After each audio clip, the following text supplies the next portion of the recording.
ಅಮ್ಮಮ್ಮ, ದೇವಸ್ಥಾನದ ಹಣನ ಟೌನ್ ಬ್ಯಾಂಕ್ ಕಟ್ಟು ಬರ್ತೀನಿ. ಸರಿಯಪ್ಪ.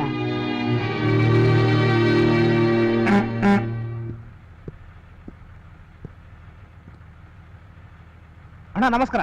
ನಮಸ್ಕಾರ.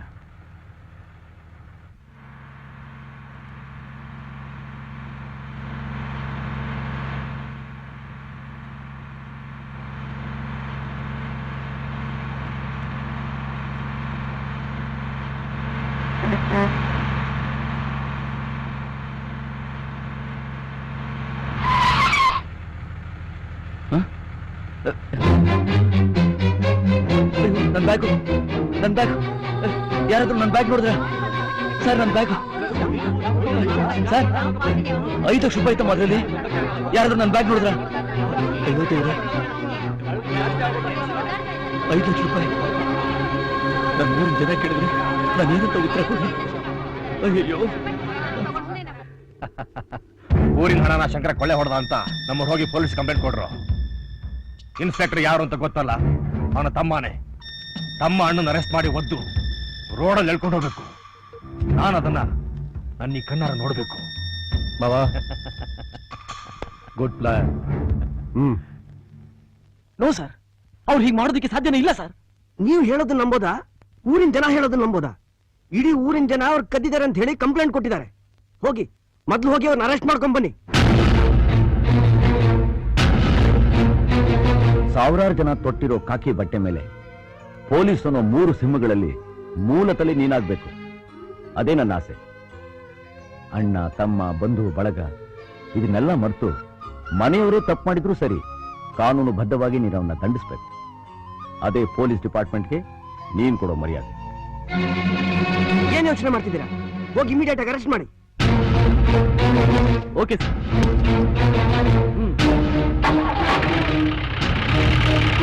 ಇನ್ನು ಎಷ್ಟು ದಿವಸ ಅಂತ ಹಣ ಹೋಗಿರೋದ್ರ ಬಗ್ಗೆನೇ ಯೋಚನೆ ಮಾಡ್ತಿರ್ತೀಯ ಶಂಕರ? ನಮ್ಗೊಂದು ದಾರಿ ಸಿಕ್ಕತ್ತೆ. ಆ ದೇವ್ರು ನಮ್ ಕೈ ಬಿಡಲ್ಲ ಕಣೆಯ. ಹೌದು, ನೀನೇನು ಯೋಚನೆ ಮಾಡಬೇಡ, ಧೈರ್ಯವಾಗಿ. ಶಂಕರಣ್ಣ, ನೀವು ದೇವಸ್ಥಾನದ ಹಣ ಕದ್ದಿದ್ದೀರಿ ಅಂತ ಯಾರೋ ಪೊಲೀಸ್ ಕಂಪ್ಲೇಂಟ್ ಕೊಟ್ಟಿದ್ದಾರೆ. ಅದಕ್ಕೆ ನಿಮ್ ತಮ್ಮನೇ ನಿಮ್ಮನ್ನ ಅರೆಸ್ಟ್ ಮಾಡಕ್ ಬರ್ತಿದ್ದಾರೆ.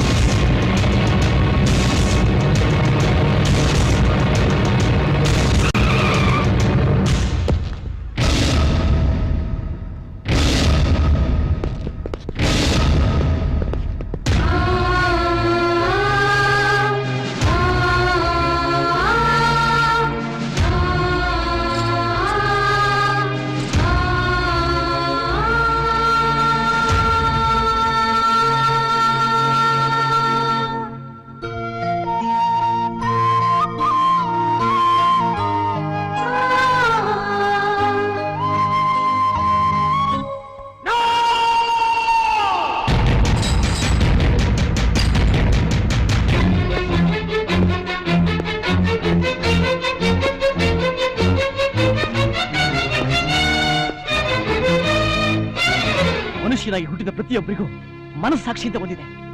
ಅಂತ ಮನಸ್ಸಿರೋ ಯಾರೇ ಆಗ್ಲಿ ನಮ್ಮ ಅಣ್ಣನ ಅಪರಾಧಿ ಅಂತ ಕರೆಯೋದಿಲ್ಲ. ಅಪರಾಧಿಗೆ ಶಿಕ್ಷೆ ವಿಧಿಸ್ತಾ ಇರುವುದು ಅಪರಾಧ. ಆದ್ರೆ ಏನು ತಪ್ಪು ಮಾಡಿದಿರೋ ನಿರಪರಾಧಿಗೆ ಶಿಕ್ಷೆ ವಿಧಿಸೋದು ಮಹಾಪರಾಧ.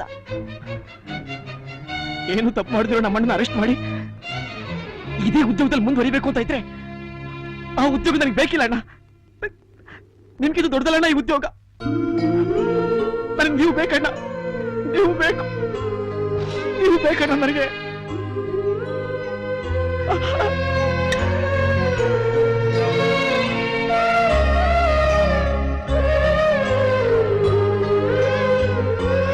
ಹಾಡೋ ಚಿಲಿಪಿಲಿ ಹಕ್ಕಿಗಳೇ ಪ್ರೀತಿಯ ಭಾಷೆ ಕೇಳಿರಿ, ಕಣ್ಣಿನಂಥ ಅಣ್ಣನು ತಾಯಿಯಾದನು ನೋಡಿರಿ.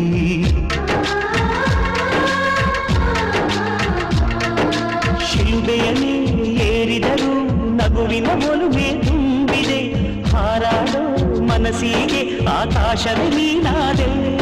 ಈ ಕಣ್ಗಳೇ ಕೊಡೆಯಾಗಲಿ, ಕಣ್ಣಿನ ಹನಿಯಲ್ಲೇ ಹೃದಯಕ್ಕೆ ತೂಮಳೆ.